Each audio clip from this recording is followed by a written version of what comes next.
नमस्कार दोस्तों, मेरा नाम कुमार गौरव है और आपका आपके अपने चैनल अल्फा मैराथन क्लासेस में स्वागत है। तो चलिए आज का लेक्चर हम लोग शुरू करते हैं। तो देखिए, सबसे पहले क्वेश्चन देखिए, क्वेश्चन में क्या दिया है। क्वेश्चन में दिया गया so that 6 to the power n never end with the digit 0 for any natural number n। Question का सिंपल सा मतलब है कि यहाँ पे आप देख पा रहे होंगे 6 टू द पावर n के बारे में बोला जा रहा है। कोई भी नेचुरल नंबर अगर यहाँ पे आप रख दे, नेचुरल नंबर जैसे कि 1 हो गया, 2 हो गया, 3 हो गया, 4 हो गया, इस तरह इन्फिनाइट तक जा सकते। तो n के जगह पे कोई भी नेचुरल नंबर रख दिया जाए और उस केस में जो 6n का वैल्यू आएगा उसके एंड में कभी भी 0 नहीं होगा। कहने का मतलब आपको एग्जाम्पल से हम समझाते हैं। जैसे चूंकि n एक नेचुरल नंबर है तो हम लोग n के जगह पे रख देते 2 भी एक नेचुरल नंबर है। तो इस केस में जो 6n का वैल्यू आएगा, n के जगह पे क्या रखना है 2, तो 6 का स्क्वायर कितना गया 36। तो देखिए इस केस में जो 6n का वैल्यू आया 36 और इसके एंड में कोई भी 0 नहीं है। ठीक उसी तरह n के जगह पे हम लोग 3 रख देते हैं अगर, तो देखिए तो 6n का जो वैल्यू आएगा n के जगह पे क्या रखे 3, तो 6 का क्यूब कितना होता है 216। तो देखिए 3 भी एक नेचुरल नंबर था और जब n के जगह पे 3 रखे तो इस केस में जो 6n का वैल्यू आया 216 आया और इस वैल्यू के एंड में भी 0 नहीं है। तो बस आपको यही प्रूव करना है कि n के जगह पे कोई भी नेचुरल नंबर रख दीजिए 1 2 3 4 5 से लेकर इन्फिनाइट तक, तो जो 6n का वैल्यू आएगा प्रत्येक केस में उस वैल्यू के एंड में कभी भी 0 नहीं होगा। तो ये आपका क्वेश्चन का मतलब है। तो ये हम लोग कैसे प्रूव करेंगे, ये तो हम आपको क्वेश्चन समझाने के लिए बताए, तो इसको लिखना नहीं है। अब देखिए हम लोग को क्या प्रूव करना है कि n के जगह पे कोई भी नेचुरल नंबर रख दिया जाए तो 6n का जो वैल्यू आएगा कभी भी 0 के साथ एंड नहीं करेगा। तो देखिए कोई भी नंबर अगर 0 से एंड कर रहा है तो इसका सिंपल सा मतलब है कि जब उसका प्राइम फैक्टराइजेशन किया जाएगा तो कम से कम 1 2 और 1 5 मिलना चाहिए। बस यही कॉन्सेप्ट के आगे पीछे ये क्वेश्चन का सॉल्यूशन घूमेगा। यहाँ पे हमको दिखाना कि 6 टू द पावर n जो होगा उसके एंड में 0 होगा। तो अगर 0 होने के लिए क्या होना चाहिए, कम से कम 1 2 और कम से कम 1 5 प्राइम फैक्टराइजेशन में। अगर हम लोग 6 टू द पावर n का प्राइम फैक्टराइजेशन में ये दिखा पाए कि इसका जो प्राइम फैक्टराइजेशन में 1 2 और 1 5 नहीं होगा तो समझ लीजिए कि इसके एंड में कभी भी 0 नहीं होगा। तो बस यही हम लोग टारगेट रखना है कि 6n का प्राइम फैक्टराइजेशन में हम लोग क्या दिखाना है कि ये 1 2 और 1 5 कंटेन नहीं करेगा कम से कम। तो चलिए इसके सॉल्यूशन के लिए सबसे पहले हम लोग क्या करते हैं, जो हम लोग का बेस है जैसे 6, तो सबसे पहले उसका प्राइम फैक्टराइजेशन करते हैं। तो देखिए तो बाय प्राइम फैक्टराइजेशन ऑफ 6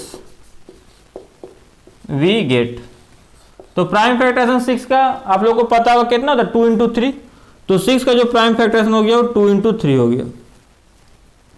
अब यहां पे देखिए फंडामेंटल थ्योरम ऑफ अरिथमेटिक अगर अप्लाई करें bye fundamental theorem of arithmetic, क्यों अप्लाई किए अभी पता चलेगा। तो फंडामेंटल थ्योरम ऑफ अरिथमेटिक क्या बोलता है कि कोई भी कॉम्पोजिट नंबर अगर हो, कोई भी कॉम्पोजिट नंबर हो उसका प्राइम फैक्टराइजेशन किया जाए तो उसका जो प्राइम फैक्टराइजेशन होगा वो यूनिक होगा। बस क्या किया सकता है, प्राइम नंबर का ऑर्डर को चेंज किया जा सकता है। तो जैसे ही यहाँ पे हम लोग प्राइम मतलब fundamental theorem of arithmetic apply करते हैं यहाँ पे, तो उस हिसाब से क्या है, देखिए 6 तो एक कॉम्पोजिट नंबर है क्योंकि इसका क्या है, कोई भी नंबर कोई भी नेचुरल नंबर जिसका क्या है 2 से ज्यादा फैक्टर है तो वो क्या हो जाएगा कॉम्पोजिट नंबर। तो 6 का 2 से ज्यादा फैक्टर है तो ये तो कॉम्पोजिट नंबर हो गया। तो फंडामेंटल थ्योरम ऑफ अरिथमेटिक बोलता है कि कोई भी कॉम्पोजिट नंबर का अगर प्राइम फैक्टराइजेशन किया जाए तो वो यूनिक होगा। यूनिक होगा कहने का मतलब क्या है, कहने का मतलब है जो 6 का प्राइम फैक्टराइजेशन में 2 इंटू 3 आया, मतलब जब भी आप 6 का प्राइम फैक्टराइजेशन कीजिएगा तो 1 2 मिलेगा और 1 3 मिलेगा, उसके अलावा कोई प्राइम नंबर नहीं मिलेगा, बस 1 2 मिलेगा और 1 3 मिलेगा। यूनिकनेस का मतलब यहाँ पे ये हो गया। और बात है ऑर्डर को चेंज किया जा सकता है, हम लोग 2 इंटू 3 की जगह पे 3 इंटू 2 लिख सकते हैं आप। तो by fundamental theorem of arithmetic ये बात तो क्लियर हो जाता है कि prime factorisation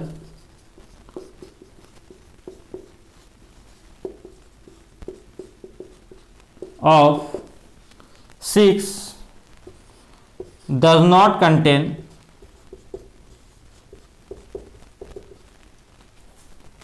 5 as a prime factor.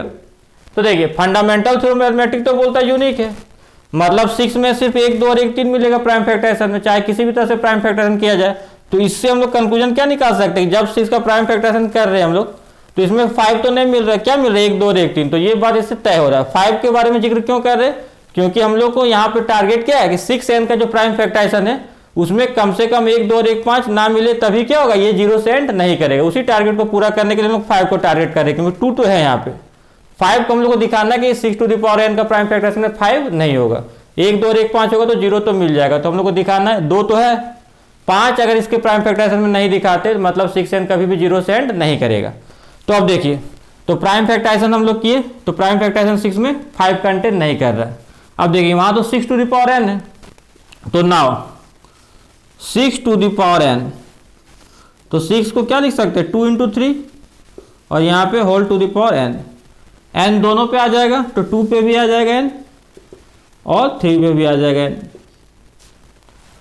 n क्या नेचुरल नंबर है। देखिए अगर n 1 रहता, n अगर 1 रहता तो इसका सिंपल सा क्या मतलब होता, 1 यहाँ पे रहता 1 यहाँ पे रहता, मतलब 1 2 और 1 3। यहाँ पे अगर n 2 रहता तो मतलब 2 2 2 3, अगर 3 रहता तो 3 2 और 3 3। तो सिंपल सा बात है, n का वैल्यू आप कोई भी नेचुरल नंबर रख दीजिए, मिलेगा तो बस 2 और 3 एज ए प्राइम नंबर, मतलब 5 मिलने का कोई भी चांस नहीं, क्या मिलेगा 2 और 3 मिलेगा। तो यहाँ पे n जब एक नेचुरल नंबर है तो n का कोई भी नेचुरल नंबर का वैल्यू रख दीजिए तो क्या मिलेगा, 2 रख देंगे तो 2 2 2 3 मिलेगा, 3 रख देंगे तो 2 3 2 3 3 मिलेगा, मतलब सिर्फ 2 मिलेगा और 3 मिलेगा एज ए प्राइम फैक्टर। तो इससे हम लोग क्या कंक्लूजन निकाल सकते हैं कि that implies 6 to the power n contains only 2 as a prime factor, 2 and 3। इससे अच्छा हम लोग ये लिख देते हैं कि 6 to the power n does not contain 5 as a prime factor, 6 to the power n does not contain 5 as a prime factor. तो ये बात तो अब तय हो गया कि 6 टू द पावर n जो होगा इसमें चूंकि सिर्फ मिल रहा है 2 और 3, मतलब इसमें 5 नहीं मिलेगा। 6 टू द पावर n का प्राइम फैक्टराइजेशन अगर करें तो 5 नहीं मिलेगा। तो हम लोग क्या जानते हैं, तो हम लोग ये तो जानते हैं कि we know any number ends with 0 contains at least 1 2 and 1 5 as a prime factor. तो ये बात हम लोग को पता है कि अगर कोई भी नंबर 0 से एंड करेगा तो कम से कम 1 2 और 1 5 तो होना चाहिए। तो अगर पहला स्टेटमेंट इसको मान ले और दूसरा स्टेटमेंट इसको मान ले तो दोनों का कंक्लूजन क्या निकलेगा, फ्रॉम 1 and 2। 1 में तो पता चल रहा है कि 6 n में 5 नहीं, और यहाँ पे पता चल रहा है कि 0 आने के लिए 1 2 और 1 5 चाहिए। तो ये दोनों स्टेटमेंट को अगर हम लोग मर्ज कर दे, कंक्लूड कर दे, तो इसे कंक्लूजन क्या निकलेगा कि 6 n नेवर एंड्स विद 0। तो यहाँ पे हम लोग यहाँ पे वही कंक्लूजन निकालते हैं। तो from 1 and 2 we conclude that 6 to the power n never and with 0। तो इससे ये कंक्लूजन निकालता है कि 6 टू द पावर n का वैल्यू चाहे कुछ भी रख दे कभी भी 0 से एंड नहीं करेगा। तो आई होप आप लोग को वीडियो अच्छा लगा होगा। Thanks for watching the video. अब हम लोग मिलते हैं नेक्स्ट लेक्चर में, तब तक आप लोग अपना ख्याल रखिएगा।